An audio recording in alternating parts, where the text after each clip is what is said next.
Сәлеметсіздер ме балалар? Математика сабағы 69-шы сабақ. Ең алдымен каналға жазылып ал, сонда менің барлық сабақтарымды көріп отыратын боласыңдар. Сабақты бастайық. Есептер шығару. Бірінші, есеп құрастырып оны шығар. Мысалы, былай баста. Тұрақта 10 велосипед тұрды. Балалар серуендеу үшін мынанша велосипедті алып кетті. Есепті құрастырайық. Өзі болды 10 велосипед алып кетті. Балалар 4 велосипедті алып кетті. Қалғаны қанша дейді? Сонда 10 велосипед болса, одан 4 велосипедті алсақ, жауабы 6 болады екен. Есепті осылай шығарамыз балалар. Және сызба нұсқа бойынша да шығарсақ болады екен. Келесі екінші есептерді шығару керек. Бірінші, балалар дене шынықтыру сабағының мұғалімімен бірге велосипедпен саяхатқа шықты. Олардың 5-еуі қыз және 4-еуі ұл. Барлығы неше бала саяхатқа шықты? Есепті шығарайық. Қыз 5-еу, ұл 4-еу. Бізге барлығын табу керек. Яғни, барлығы неше бала екен? Табу үшін біз оларды қосамыз. 5-ке 4-ті қосамыз, тең 9.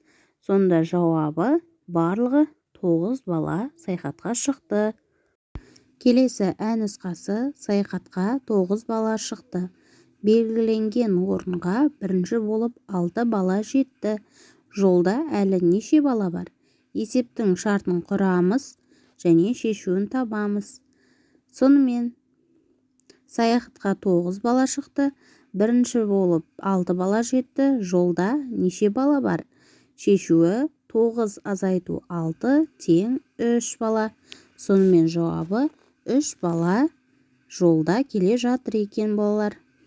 Келесі үшінші тапсырма. Есепте досыңнан тексеруін сұра. Балалар, сендер ондық сандарды қосуды және азайтуды өте жақсы білесіңдер. Сондықтан өздерің шығарып, жауабын бір-біріңмен тексеріп көріңдер.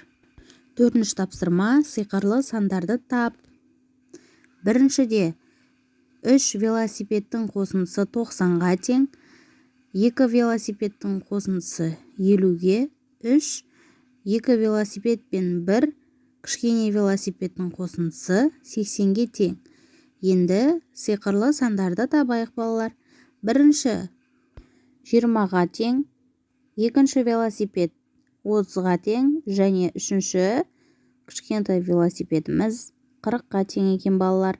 Балалар, каналға жазылып лайк басуды ұмытпаңдар.